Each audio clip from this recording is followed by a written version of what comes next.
Eh bien, a priori, le Premier ministre israélien Benjamin Netanyahou a rejeté la proposition américaine qui avait été présentée par Anthony Blinken, qui est le secrétaire d'État, même si elle incluait une normalisation arabe élargie. Et pourquoi il l'a refusée? Il a des raisons simples pour lui.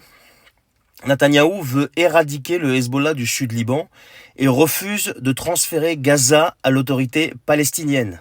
On y vient.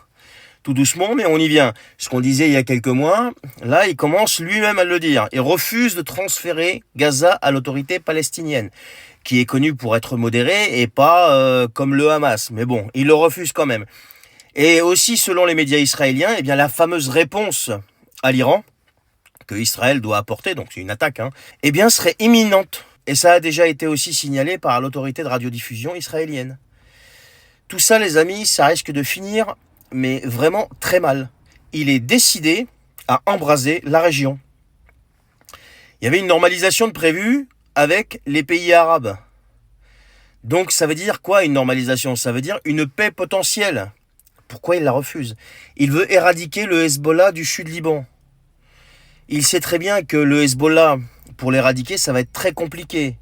Et il n'y arrivera pas comme ça. Donc là, quel est l'objectif? Éradiquer le Hezbollah du sud Liban.